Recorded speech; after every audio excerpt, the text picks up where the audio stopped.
Assalamualaikum warahmatullahi wabarakatuh. Kembali lagi dalam program acara Kata Mutiara bersama saya Muhammad Deni dan guru kita tercinta Habib Ahmad Mustaba. Assalamualaikum Habib. Waalaikumsalam warahmatullahi wabarakatuh. Ahlan wa sahlan Bang Deni. Habib sehat Habib? Sehat alhamdulillah. Mudah-mudahan sehat terus Habib ya. Amin. Baik Habib, seperti biasa Habib, kita akan mengupas kata per kata dari kalam mutiaranya Imam Al-Haddad Bib. Dan di sebelumnya kita udah banyak banget ngebahas tentang kata mutiara beliau. Yang sekarang kita ngebahas apa nih Bib? Nah, marhaban Bang Deni. Siap. Sekarang kita masuk ke hikmah yang ketujuh ya. Ketujuh. Yang hikmah yang sebelumnya kita bahas masalah tentang gana'ah dan juga manfaah. Sekarang ketujuh. Di sini berkata Imam Haddad wagala antum baca dulu deh. Bismillah. Antum baca dulu. Bismillah. Bismillahirrahmanirrahim. Qala radhiyallahu anhu wa nafa'ana bi. Naza'al aqdaru man istaqbaha min akhihi ma la yadkhulu tahtal ikhtiyar. Mumtaz. Qala naza'al aqdar man istaqbaha min akhihi ma la yadkhulu tahtal ikhtiyar. Hadza ini hikmah yang keren Bang Deni. Keren banget. Singkat tapi padat. Oke. Imam Haddad di sini membahas masalah ketika kita mencela. Kan nggak boleh tuh kan ya? Ya haram kita mencela orang, jelas. Mencemoohkan, mencela itu suatu akhlak yang buruk ya. Yang semestinya kita meninggalkan itu.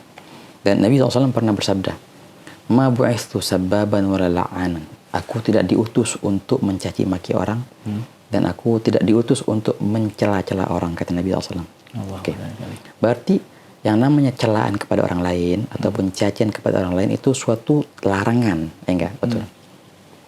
Dosa ya dosa. Tapi ada beberapa celaan yang sangat besar dosanya. Sampai-sampai dikatakan itu sebagai seorang yang telah lancang dengan godok dan godarnya Allah. Ini double dosanya ini. Double dosanya. Dosa celaan dan dosa kelancangannya kepada takdir Allah. Nah, apa itu? Nah, di sini Imam Haddad membahas yang nomor 2 ini. Celaan yang sangatlah besar dosanya sehingga dinobatkan sebagai orang yang lancang kepada Allah Ta'ala dalam takdirnya. Oke. Beliau berkata, naza'al aqdar. Sungguh telah lancang, sangat kurang ajar kepada al-aqdar, kepada ketentuan Allah. Siapa yang telah lancang itu?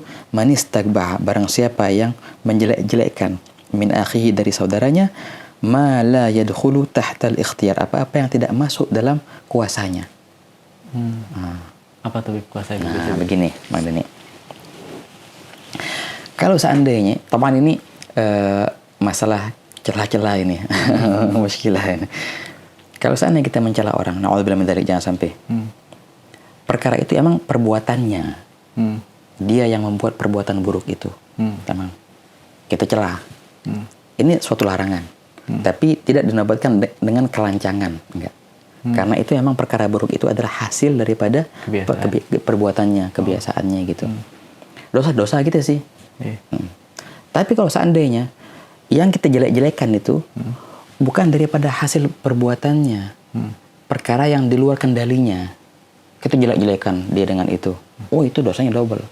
Dosa mencela dan dosa kelancangan kepada takdir Allah. Karena perkara itu bukan perkara di kendalinya. Contohnya gimana? Contoh. Di zaman sekarang ada namanya body shaming. Ya enggak? Kebanyakan perihal body shaming masuk nomor 2 ini. Bahaya. Contoh jangan jauh-jauh.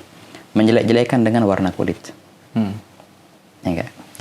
Satu, menjelek-jelekan orang dengan suku. Menjelek-jelekan dengan bodinya. Contohnya gitu. Entah panjang, entah pendek, ya enggak? Entah begini, entah begitu. Ketika kita menjelek-jelekan orang itu, contohnya warna kulit. Wah, ente warna kulit begini. Apakah dia punya leluasa untuk memilih warna kulitnya? Enggak kan? Ini di luar kontrolan ini. Kan dari sana gitu. Dari sananya begitu. Wah, ente orang ini nih dicela pakai suku atau pakai negara asal. Apakah dia kuasa untuk memilih negara asal dilahirkannya? Enggak juga. Ya enggak? Nah, ketika kita mencela orang dengan seperti itu, dosanya bahaya, double. Bukan cuma dosa celaan, tapi dosa kelancangan atas takdir Allah Subhanahu wa taala. Nah, makanya bahaya. Pemberian itu udah nggak bisa. Allahu Akbar. Iya. Ridholah dengan pemberian Allah. Tamam. Dan jangan mencela orang lain atas pemberian yang Allah Ta'ala berikan kepadanya.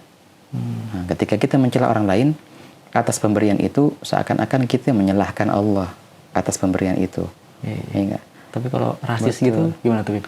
Apaan tuh rasis? Rasis tuh misalkan kita ini milih-milih gitu, Bib. Maksudnya milih-milih, ini dia aja nih karena dia dari ini nggak usah deh. Nah, oke.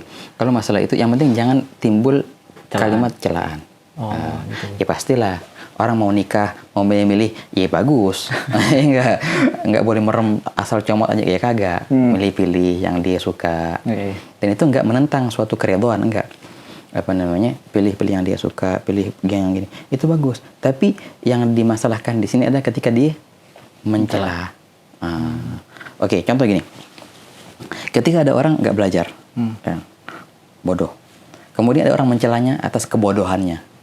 Oke. Padahal dia bisa belajar, tapi nggak mau belajar. Dicela. Itu dosa. Yang mencelanya dosa. Tapi cuma dapat satu dosa. Dosa cela, mencela. Karena perihal ilmu dan kebodohan itu bisa dihasilkan oleh dia. Dia sendiri yang membuat dirinya itu bodoh, nggak belajar. Masih bisa diperbaikin deh, Bib. Betul. Dia bisa memperbaikinya, tapi dia nggak mau. Ketika dia dicela, yang mencela salah, bukannya benar berarti nih. Kagak. Tetap salah juga dia. Tapi satu dosanya. Tapi kalau seandainya dia mencela dengan perkara yang bukan di atas kontrolnya, nggak bisa. Di luar area leluasanya. Aneh nggak bisa ngapa-ngapain kalau gini. Nah gitu. Dicela perkara itu. Yang nyela dapat 2 dosa. Pertama dosa celaan, kedua dosa menentang gitu. Betul. Menentang takdir Allah Ta'ala. Udah ditentuin ke dia gitu. Betul, lancang dia. Berarti physicality itu maksudnya body kita itu nggak boleh dicela deh. Nah makanya ini di antara perkara yang di luar kendali kita tadi, physicality. Tapi kalau personality kayak sifat gitu tuh satu dosanya, tapi nggak boleh gitu. Nggak boleh juga sih. Nggak boleh juga. Tapi kalau buat artinya kayak ngebangkitin dia gitu, Bib. Maksudnya ini kadang-kadang orang kan harus ada trigger atau apa untuk bikin dia maju gitu, Bib. Nah itu namanya bukan celaan Bang Deni. Bukan celaan namanya. Nasihat kah? Ataupun dorongan kah? Motivasi kah? Gitu. Tapi orang kadang-kadang nasihat sama celaan tuh agak mirip, Bib. Oh jangan lah. harus dibedakan Bang Deni. Wah tadi di antara yang membedakan antara keduanya adalah kalau nasihat itu kalau emang benar-benar mau nasihatin nih, bukan depan umum. Berduaan. Ini ikhlas dari hatinya, mau buat orang ini maju. Kalau depan umum berarti apa? An-nasihah bainal mala' fadhihah. Kalau dalam itu, cemoohan itu bukan nasihat namanya. Akhirnya apa yang adon akhirnya orang itu malu. Kadang-kadang dia ngaku dia salah, tapi gara-gara di depan orang dia nggak mau ngaku salah. Gara-gara depan orang, coba ente nasihatin sendiri berdua. Itu namanya nasihat. Bakal sadar dia dengan kesalahannya. Gitu. Tapi kalau ada orang kayak yang kemarin kita bahas kan, orang pendosa itu disebut sama Imam Adat kan ahli hikmah, Bib, gitu kan ya. Nah itu kalau kita mencela gitu boleh gak tuh, Bib? Itu gini. Orang sering ini.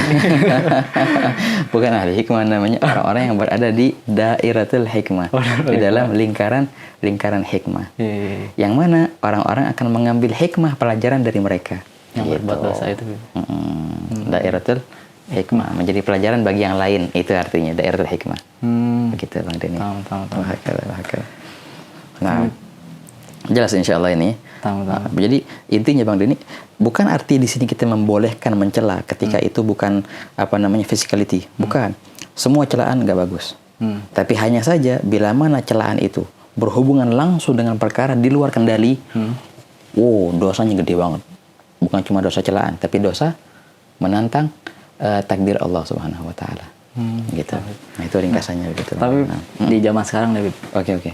Yang lagi ngetren itu yang fisikal itu sama dia bisa bisa diperbaikin. Kayak sekarang kan ada namanya dia diinfus, tadinya hitam jadi putih. Mukanya kayak gitu dosa gak? Itu ini lagi itu dibahas di dalam ilmu fikih, Bang Deni. Taghyir khalqillah. Ada beberapa perkara yang itu menandakan ketidakridhoannya dengan ketentuan Allah Ta'ala kepada dirinya. Iya benar. Gitu. Itu bila mana ada perkara seperti itu bisa menjadi haram. bisa menjadi haram. Pasti dia sih nggak ini Bib, nggak apa sih namanya, nggak ridho karena dia kan kayak udah ngerubah dari itu dia bentuknya badan itu haram itu tuh, dia. Nggak semuanya, nggak, di sini ada beberapa masalah-masalah Bang Denny itu dinobatkan sebagai haram karena itu ilahnya, tapi nggak bisa kita membuat ilah ini umum disupport di setiap perubahan, enggak. Ya, kita kembali ke kalamnya fuqaha ketika mereka menyebutkan gigi contohnya, gigi dimajuin atau dimundurin, itu fuqaha mereka punya pembahasan masalah itu. Apalagi ngerubah kulit. Iya. Apalagi operasi plastik. Waduh, udah jauh banget. Baik Bib. Ya khair. Bib, makasih banyak nih Bib atas ilmunya Bib, dan juga nih Masya Allah banget nih pembahasan dari kata Mutiara Imam Adat. Alhamdulillah. Dan juga terima kasih banyak para pemirsa yang telah menyaksikan Kata Mutiara. Saksikan terus program acara ini bersama saya Muhammad Denny dan guru kita tercinta Habib Ahmad Mujtaba. Wassalamualaikum warahmatullahi wabarakatuh.